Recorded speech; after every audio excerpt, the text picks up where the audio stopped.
Hello friends, myself Chetan Thakur. Today we learn standard 10th English medium subject maths exercise 6.3. So last time we have to solve question number 4. Now start with question number 5.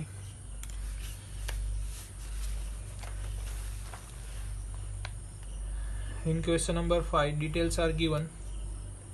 P Q R T S. Angle P is similar to angle T are given so that triangle RPQ similar to triangles RTS. उससे आपको equal दिखाना है तो इसलिए दो triangles equal congruence दिखाने के लिए आपको आरपीक्यू देखो ट्राइंगल्स आरपीक्यू यानी कि बिग ट्राइंगल स्मॉल ट्राइंगल से इक्वल दिखाना है। तो इतना इक्वल दिखाने के लिए आपको ऑलरेडी ये तो दिया गया है, तो एक बात तो कंप्लीट हो गई। अब हमें दो एंगल को इक्वल दिखाना है किसी भी तरीके से। तो देखते हैं यहाँ पे। तो पहले आपको क्या लिखना है, डेटा यानी कि सारी चीजें लिखनी है यहाँ पे।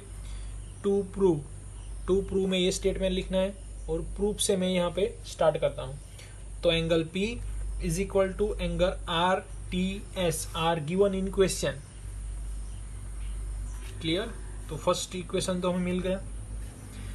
लेस्ट इन ट्राइंगल PQR कौन से दो ट्राइंगल लिखने हैं, जो ट्राइंगल के बीच में सिमिलरिटी दिखानी है वही ट्राइंगल यहाँ पे लिखने हैं।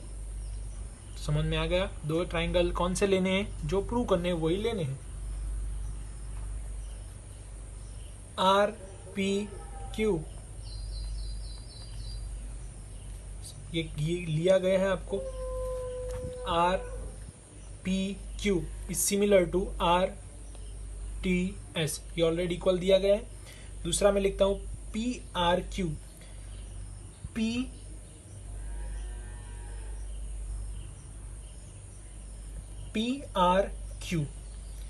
Is equal to TRS। एक ही एंगल हुआ ना, जैसे कि हम 9th स्टैंडर्ड में प्रूव करते थे कॉमन साइड, तो ऐसा कॉमन एंगल जैसा हुआ। PRQ में आर एंगल आएगा, ये स्मॉल ट्राइंगल है उसमें भी ये एंगल आएगा, तो ये एंगल तो कैसा हो गया, सेम एंगल हो गया। तो सेम एंगल हो गया तो क्या हो गया, आपके पास दो इक्वेशन हो गए ना, इक्वेशन 1 एंड इक्वेशन 2। कौन सा angle, angle criteria we can say that this two triangles are congruents. तो इस तरह से आपका ये 5th क्वेश्चन कंप्लीट हो गया। Let's start with question number 6। यहाँ पे आपको फिगर को समझना होगा, क्योंकि जब तक आप क्वेश्चन देखोगे समझोगे नहीं तब तक ये चैप्टर आपका हार्ड ही लगेगा। तो ये चैप्टर कुछ स्टूडेंट को प्रॉब्लम होता है, तो उसका रीज़न यही है कि आप क्वेश्चन को समझते नहीं हो, फिगर को समझते नहीं हो, डायरेक्ट सॉल्यूशन पे नज़र डालते हो, तो वहाँ पे आपको कुछ नहीं मिलेगा। अब जितनी देर सीखोगे उतनी देर आपको समझ में आएगा, समझ हो रहा है, समझ में आ रहा है ऐसा लगेगा। बट 1-2 दिन के बाद आप फिर से वापस ब्लैंक हो जाओगे, क्योंकि उसका रीज़न आप फिगर को नहीं समझोगे, क्वेश्चन में जो डाटा दिया जाता है उसको आप नहीं समझोगे, तो आपका विज़न क्लियर नहीं होगा, कॉन्सेप्ट क्लियर नहीं होगा। तो देखो, ये क्वेश्चन को समझने के लिए आपको क्या दिया गया है वो पहले लिखो। तो AB है वो ऑलरेडी आपको ट्राइंगल ACD से कॉन्ग्रुएंस है, ऐसा आपको कहा गया है। कॉन्ग्रुएंस का मीनिंग क्या होगा कि उसके एंगल सेम होंगे, उसकी साइड सेम प्रोपोर्शन में होगी। तो यहाँ पे ABE यानी कि ये ट्राइंगल्स, और दूसरा जो ट्राइंगल है वो ACD यानी कि जो साइड के जो दो ट्राइंगल्स है वो कॉन्ग्रुएंस दिखाए गए हैं, ऐसा कहा गया है। तो आप प्रूव क्या करना है आपको, तो ADE को सिमिलर दिखाना है आपको ABC से। ADE ये जो स्मॉल ट्राइंगल है उसको पूरे ट्राइंगल के साथ इक्वल दिखाना है।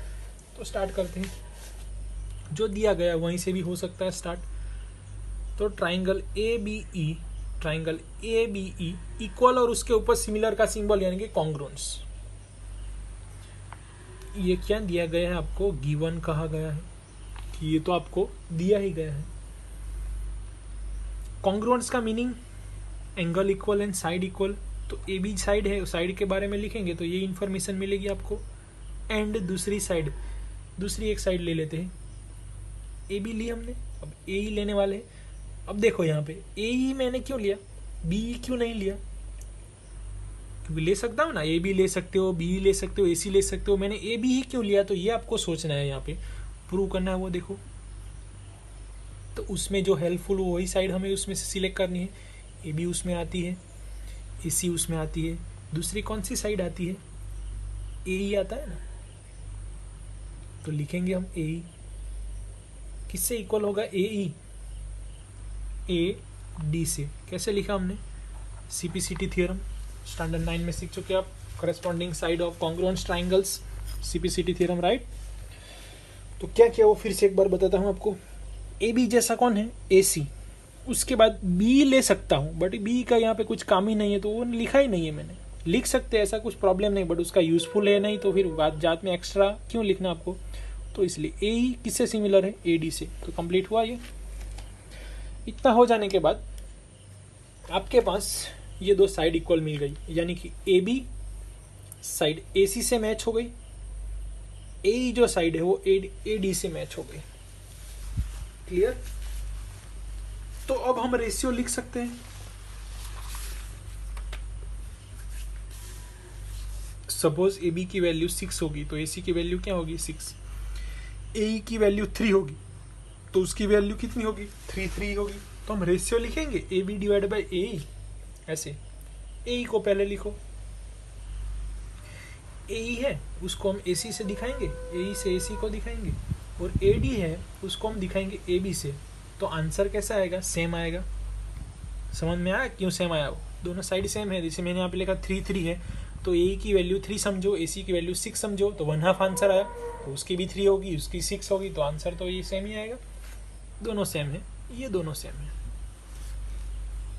Now triangle A D E, triangle A B C, एक आपको रेशियो मिल गया। तो मैंने आपको थियरम में समझाया था कि अगर आपके पास रेशियो इक्वल होगा तो भी आप सिमिलर दिखा सकते हो। और एक एंगल मिल गया, कौन सा एंगल, ए 2 बार आता है ना, d a e is equal to b a c, ऐसा लिख सकते हैं हम। तो ये हमारा साइड का इक्वेशन, ये हमारा एंगल का, ये एंगल कॉमन है ना, कॉमन एंगल यानी कि सेम एंगल, जैसे लास्ट क्वेश्चन में देखा था हमने। तो कौन सा क्राइटेरिया हुआ, 2 साइड और उसके बीच का ही एंगल है।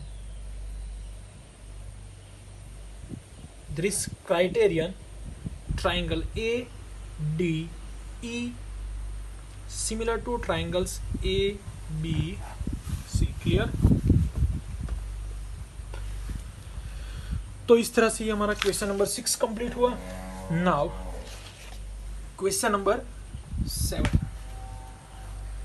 क्वेश्चन नंबर 7 में टोटल जो क्वेश्चन दिए जाए गए हैं आपको, वो 4 क्वेश्चन दिए गए। तो उनमें से आपको मैं 2 सॉल्व कराता हूँ, 2 खुद आपको सॉल्व करने हैं। किस तरह से, तो वो देखो, इजी क्वेश्चन है, आप समझोगे तो आपको सारे आंसर आ जाएंगे। क्वेश्चन इजी, हार्ड नहीं है, समझने का ट्राई करना होगा आपको। ए बी सी इस तरह से क्वेश्चन दिया गया है। यहाँ से एक लाइन ड्रॉ करेंगे, उसको ई और परपेंडिकुलर 90 डिग्री दिया गया है।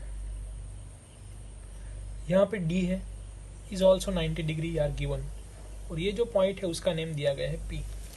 तो ई गिवन फिगर लिखते हैं, जो दिया गया है वो ए डी क्या है, एल्टीट्यूड है,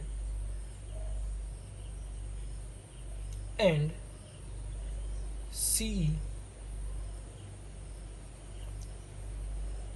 इज ऑल्सो एल्टीट्यूड। तो इन शॉर्ट ए जो डी है वो किससे वो एल्टीट्यूड, बी सी से, एंड जो c is perpendicular to a b. इतना पता गया है आपको। क्लियर। तो फर्स्ट स्टेटमेंट चूज करते हैं हम, triangle A E P similar to triangle C D P. देखो अब समझना अच्छी तरीके से तो आपको आंसर दे पाओगे और बाकी के सारे सॉल्व कर पाओगे। ए ई पी दिया है, ए ई पी ये हो गया, C D P, C D P. Clear? तो देखो ये 90 डिग्री होगा तो ये भी 90 होगा, इस तरह से ये भी 90 होगा, तो 1 तो आपको एंगल मिल गया। तो कौन से एंगल आपको, फर्स्ट इक्वेशन 1 क्या मिला आपको, तो A E P is equal to C D P, C D P A E P. तो क्या हुआ वो, क्लियर हुआ? राइट एंगल का खत्म हो गया। एक तो दोनों में 90 डिग्री मिल गया। अब वर्टिकल अपोजिट एंगल मिलेंगे। कौन से वर्टिकल अपोजिट एंगल मिलेंगे? E P A is equal to angle D P C. Reason, vertically opposite angle. तो ये फर्स्ट इक्वेशन, सेकंड इक्वेशन, दो एंगल हो गए, दो एंगल हो गए, तो ये लिख सकते हैं हम, is a completed vertical opposite angle A P E and D P C vertical opposite angle 90 degree. दो एंगल इक्वल हो गए, ट्राइंगल्स में सिमिलरिटी प्रूव हो गई। तो क्राइटेरिया क्या मिलेगा? एंगल क्राइटेरिया, क्राइटेरियन क्या इक्वल हो गया? Angle A E P similar to triangle C D P. Complete हो गया। AEP similar to CDP. First complete. Now move on second number. In triangle ABD and triangle CBE, ABD ये पूरा triangle में आपको फिर से एक 90 डिग्री मिल गया। तो फर्स्ट तो कंप्लीट हो गया ना आपको। दूसरा CBE ये बिग ट्राइंगल, तो उसमें भी 90 डिग्री आपको मिल गया, कंप्लीटेड। और दोनों में B 2 बार आता है, तो एक सेम एंगल हो गया। और कौन सा एंगल 90 है? D और E 90 डिग्री है। तो फिर से कौन सा थ्योरम यहाँ पे अप्लाई होगा? कौन सा अप्लाई होगा? एंगल थ्योरम समझ में आया? ABD एंड CBE, तो ये जो दो ट्राइंगल्स है उनमें आपको एंगल इक्वल मिल रहे हैं। कौन से एंगल इक्वल मिल रहे हैं? यहाँ पे कौन से एंगल इक्वल मिल रहे हैं? देखो, तो आपका आंसर आएगा कि बी एंगल कॉमन है और एंगल डी, और जो एंगल ई दिया गया है वो कैसे एंगल है? कैसे एंगल है? सेम एंगल है और 90 डिग्री है। तो एंगल क्राइटेरिया से क्या हुआ? ये दोनों ट्राइंगल सिमिलर हो गए। उसी तरीके से थर्ड, तो थर्ड में आपको दिया गया है कि ए ई पी किससे सिमिलर दिखाना है आपको? ए डी बी से सिमिलर दिखाना है। तो ये सिमिलर दिखाने के लिए देखो, एंगल ई और डी अब आपको पता चल गया है। एंगल ई और एंगल डी 90 डिग्री है। उसके बाद सेम एंगल कौन सा होगा? तो ए रिपीट हो रहा है, तो एंगल ए दोनों ट्राइंगल्स में आ गया। AEP देखो आप, उसके बाद ADB देखो, ADB देखो, तो उसमें एंगल ए आ रहा है, इसमें एंगल ए रहा है। तो same angle and 90 degree complete हुआ। लास्ट पेयर, तो ये सब लिखना है आपको, सिर्फ मैं आपको हिंट दे रहा हूँ, सिर्फ मेरे जैसा इतना ही मत लिखना। नेक्स्ट लास्ट पेयर जो प्रूव दिखानी है आपको, PDC similar to triangles BEC। तो आप देखोगे यहाँ पे C एंगल बार बार आ रहा है, रिपीट हो रहा है। एंगल D और एंगल E तो हमें पता है 90 डिग्री, तो आप सिर्फ इतना देखोगे फिर भी आप लिख के आ जाओगे। ट्राइंगल्स में ट्राइंगल देखने की भी रिक्वायरमेंट नहीं है। एंगल C 2 बार रिपीट हो रहा है तो सेम एंगल मिल गया। एक equation 1, equation 2 is what? Angle D is equal to 90 degree, angle E is equal to 90 degree. So indicate angle D. How can you indicate? PDC. This triangles and another triangles is BEC. So both angle P is indicated by CPD. Angle C is indicated by PCD. This angle C is indicated by BEC. देखो यहाँ पे BEC आ रहा है, तो C को indicate करना हो तो ECB होगा, और स्मॉल ट्राइंगल के लिए PCD होगा। सेम एंगल हो गया, ये 90 डिग्री हो गया, ये 90 डिग्री है। तो हम बोल सकते हैं equation 1 and equation 2 we can say that this two are similar by using angle criteria. Thank you friends. Completed question number 7. 4 question, write down step by step. All detail can be written in your notebooks.